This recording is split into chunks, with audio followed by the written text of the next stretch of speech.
Mr. Kevin, the session was quite engaging. What I really liked was the comparative examples that you have put forward. For example, the one about the roadmap, the traffic signal versus the roundabout, or even the complicated problems versus the ones that are not really complicated.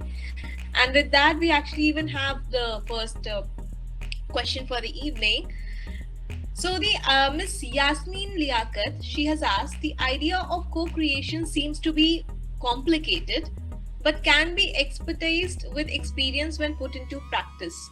Okay, so it's a feedback. She has learned something new today, and she has you to thank for it.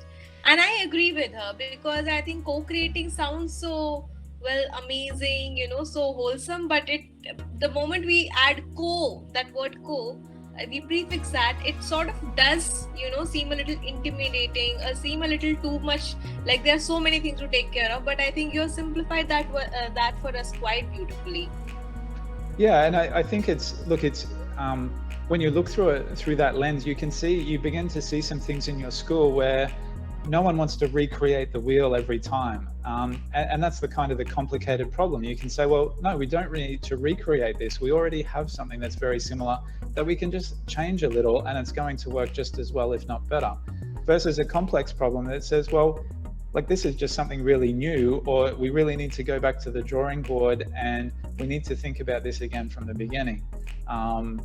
So it can save you a lot of time and a lot of heartache approaching things from the correct perspective. I understand. Very correctly, sir. And we actually now do have a question from Sangare Mahesh Sitaram. And he said the slide of complicated versus complex tasks was a very, very great slide. And in his experience, he feels his team members who are more structured and IQ driven, I am assuming IQ would mean intelligence quotient, driven, are great for complicated problem solving, but the ones with more creative brain structure and high on emotional quotient, that is EQ, are typically better on complex tasks. But as a team leader, does they do have a difficult time in handling these two different types of people in the same team and their interactions with one another? And so can you please help him out with the same? Yeah, what a great question. Now, look, if you'd like, I can share my screen again, because that was one of the slides where I kind of addressed that we didn't have time for and I skipped over. So if you like, I can just take perhaps 2 minutes and I can share that and just talk briefly about it, because you're exactly right. That's a great challenge. Sure.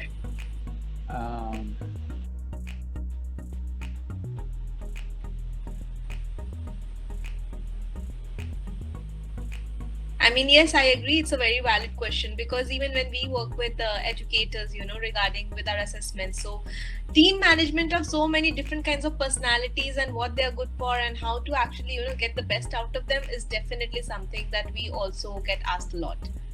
Yeah, so part of it, I really believe, is about naming it and going into depth with people, and both knowing yourself and knowing others and knowing your team.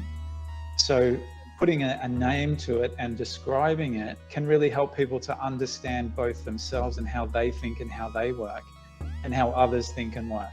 So here you can see some examples. I'm not sure if you can read that okay with its size, but for example, one type of personality is a clarifier.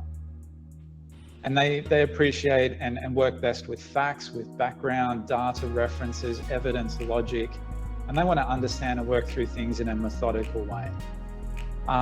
And then you have kind of a little bit of the opposite, that is the ideator. So they're more of the big picture thing. They don't worry about the details. They have the big ideas. They can be funny. They like visuals, like the bigger picture, and they want to just, but they're not the idea. They're not the ideas. They're not the like the specific detail-oriented person. Then you have people like developers. So they need extra time to think things through in a bit more depth, and they favor, precision, fair-mindedness, and a high level of execution. So think people like accountants, project managers, methodical, take their time, focused on precision. And then you have implementers who who think perhaps your typical CEOs. They're about decisiveness, direction, speed, action, results. Okay, we're going to do this. Let's get on with it. This is how it's going to look. Let's jump in. Let's make it happen. Now, if people begin to recognize in themselves which of these they are, then they can also recognize in other people, okay, this person just needs a bit more time to think things through. Or this person, they're going to be great for us to think of some really big ideas and the bigger picture, but they're not going to really help us with the details. And knowing which people you have, you really need a team that includes all of these people. Because if you only have a team that has only ideators, for example, then you're only going to get a whole page of really wonderful ideas that no one knows how to implement. So, you need a broad, diverse team that includes all of these people. And there are surveys out there that you can take. Myers-Briggs is one of them, and there's other surveys. This is a particular one that I'm happy to share later on with people that they can take, that will tell you have a preference as a clarifier, or you enjoy working more with developers and so forth. So there's things like that can help in that type of situation. Okay, so I think what Mr. Fullbrook has very beautifully presented here to us right now is not only to Mr. Sitaram, but everybody on the audience, is that identifying the person for the right task, identifying how their mindset works in alignment to a task. I think that is, and then finding, a balance between all of them would be the way to go ahead. So thank you. I think that was a very, very great question, and which was very, very greatly answered as well. We have more questions coming in. So yes, we have Mr. Konduri, who first thanks you for the concise but precise information, and secondly has a question that there are situations where a leader takes a call instead of involving students, parents, and teachers and other stakeholders as well. And how can one use which decision-taking model may help best? Yeah, what a great question. And look, there's many different decision-making models and matrices and criteria that you can use. And I think in education being such a dynamic environment, many of those situations that you describe come down to experience as well, and time in the job, and knowing the differences between, because you're 100% correct, there's going to be times when you need to make a call, you need to be decisive on the spot and say, no, we're going to do it this way. And at those times, that gives your community or the parent you're talking to or whoever, that gives them confidence in you, in your abilities, but you also need to recognize the other times where you need to take a bit longer to involve more people in the decision. And sometimes it's okay to say, look, I don't know, but we're going to get a group of really smart people together and we're going to work it out. So I think a lot of it comes from experience and knowing and seeing those and experiencing those different situations at different times, because every context is different as well. How you might have approached something in one school may be different in a different school. So using, professional judgment, experience is, I would say is the number one thing in those situations.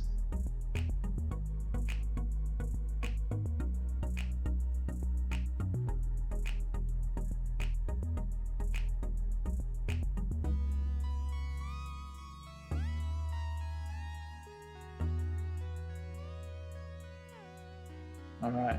Are you still with us, Namrata?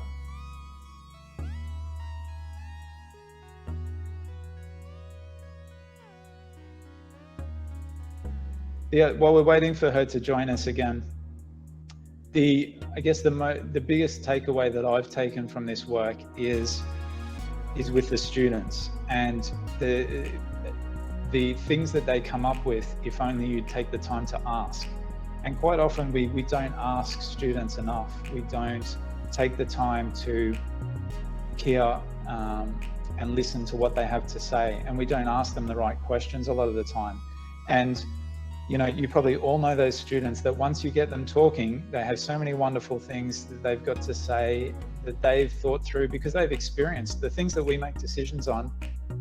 They experience. They are the recipients of those decisions, and they have to live with them.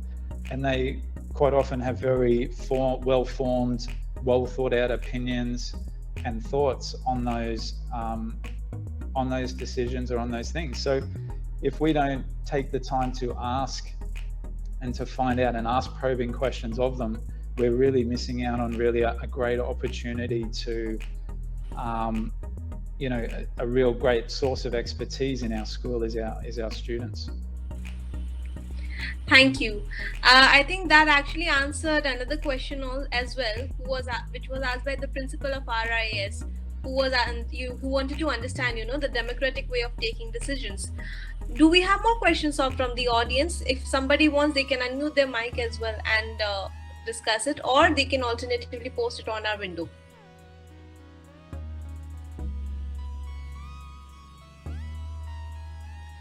And just to go back to the question I'm just reading through in the chat there from the principal of RRIS, it's, yes. At the end of the day as well, and I've experienced this, that you might come to an impasse in a meeting. So you're working on something collaborative, everything's going well until it's not. And there's an impasse, and you have people that are really firmly opposed and really firmly believe the opposite to the other person. And this was a good learning experience for me, in that the next time that we did this, I framed everything at the beginning by saying, look, we're all in this together. We value everyone's experience, but at the end of the day, it may rest on my shoulders to make a difficult decision based on the best interests of our school. And we may not all agree on that. We may not all reach a consensus. And sometimes, it means that I'm, as the leader of the school, I'm going to have to make a difficult decision. So if you frame that and you put it out there at the very beginning, then it reduces a little bit of anxiety or people getting offended down the track, because you've let them know, look, there's an opportunity, we may reach an impasse, and look, by virtue of my position, I'm just going to have to pick one side or the other because the work needs to continue. I think that makes a lot of sense. So I think at the end, to answer a couple of previous questions also, like you said, that whether it's a democratic decision making, whether it's co-creating a particular solution, anything, the onus would still lie on the leader to a certain extent. I mean, at the end, the leader and leadership cannot be compromised on. Am I right, Mr. Fullbrook? Yeah, that's exactly right, because I mean, that's a part of the weight of leadership and the responsibility of leadership, that you have to own the solution. So, for example, let's say you're developing your reopening plan for your school. So at the end of that process, you give it to the parents. Let's say there's something that doesn't work in their kids coming back to school. You can't turn around and say, oh, well, look, it's not my fault. It was all of these people in our group that were just contributing just as much as I was. No, of course, none of us are going to approach it in that way. You have to take the responsibility and the ownership. And that sometimes means making difficult decisions as a part of that process. But at the end of it, you've got to own it, certainly. Absolutely, sir. I think with that, can I jump in with a question, Namrata? Sure, ma'am. Please go ahead. Okay, so this one is for Mr. Fullbrook. I'm a great fan of design thinking, and we do projects with our students every year where they are, they are taught about design thinking, and they think about a problem in the community and they solve it in a group. The only thing, for example, they move around the school, find that the security guards are sitting in the sun, and so they design a solar cooler or something like that to help them out. But the only problem that I face is how to integrate design thinking in everyday culture of the school, number one, and number two, gathering resources for students who wish to, solve, create solutions for the problems, but it's like resource gathering, yeah, or, enabling them if they want to go out, meet the, the scientist, or go out to a factory or things like that in an everyday culture. What do you propose to get design thinking into everyday culture of the school? Yeah, what a really great question. Thank you so much. It's it's a challenge, and it takes some time. As with anything that has to do with the culture of the school that you're looking to embed, there are no easy solutions, and it takes time. Some things that we've found involve that we've found is with training. So, like we're having this session here today, many of our teachers weren't aware of what design thinking was, or weren't aware of the process or the intricacies and the specifics of what it looks like when it's working really well. So one step is increasing that knowledge base within the school with the staff. And we also did that with the students. So we actually held specific training sessions with them. We had some outside trainers come in that were experts in design thinking. And they came in and they did a range of training sessions with our students to familiarize themselves with what is this concept, that this process we're going to be using. So I think the first step is increasing the knowledge that exists there around what this actually is and how it's useful. And then it's about looking for, I think, the opportunities where it exists. So finding the time in different curriculum areas. So for example, it comes up in English when we look at some units that our students do in both humanities and English that are around the UN Sustainable Development Goals, around refugees and that type of thing. And they examine some challenges in that space, and they apply the design thinking model to that. So many of your subjects already have problems that students will address or think about. And it's just applying a different model to that problem than perhaps how they might have addressed a specific problem.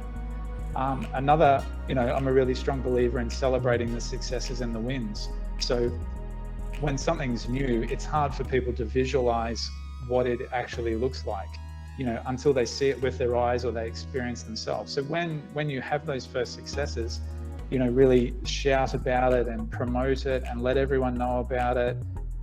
Bring other teachers in to see it, share it on social media, so people then get a really clear picture in their mind of what this looks like when it's successful. And then hopefully you start to get a bit of momentum over time, and it builds. Thank you, Mr. Fullbrook. I hope, Ms. Jaiswal, that answers your questions. Perfect. So much, yeah. Thank you. With 2 minutes to go, I think we have time for just one last quick question coming from Pooja Singh, who obviously thanks you for a very, very informative session and wants to know what you think about bringing parents on the same page, let's say via a parents association. Yeah, that's a great question, and that's the perfect avenue if this is something new to your school. Then if you do have an existing parents association, they're possibly a really easy first step for you to take in terms of parent engagement, because those parents have obviously signed up to that parent association for a reason. They want to be involved in some way. So going to their meeting and talking with them about some things that you would like to do and encourage their involvement in that. I think you'll find it a very open and receptive group. If you don't have a parents association, that can be it can be time consuming to set up, but once it is set up, hopefully that is something that is self-sustaining from the parent side to a lot of degree, and can be a really powerful ally for you on the school side. If you are taking some criticism, for example, in whatever it is that you've produced or a decision, that can add an extra ally in your corner, because you have this group of parents that have been elected by other parents to this association, that are representing all the parents, that have had input into this, whatever it is. So it can give more weight to what you're doing. So I think that's a wonderful idea and suggestion. Thank you so much, Mr. Fullbrook. I think we are out of time for today. And Okay. yes, I just wanted to ask a quick question to Kevin, if he doesn't mind spending 2 minutes more. sure. Sure. Yeah, thank you. Kevin, what about a situation where the parents' interest and the school's interest clash, and the leader has to take a decision in the best interest of the school, and which is perhaps may not have been foreseen by the parents or parent community, but as a school leader, you know that what is the best, what lies best for the students in making that decision. So how do you actually convince, or what if the parent community is not actually convinced through your reasoning explanation? Yeah, what a great question, and I think we've all been there, haven't we? Where we've come to some decision that has either been unpopular or has been challenged in some way by parents or by some aspect of the community. Now, hopefully, this is part of what really prompted me to look much deeper into design thinking. Is prevention is better than cure. So hopefully, going through this process, you will hopefully get to a point where that isn't the case, because hopefully you've got a better outcome or decision by virtue of parents being involved.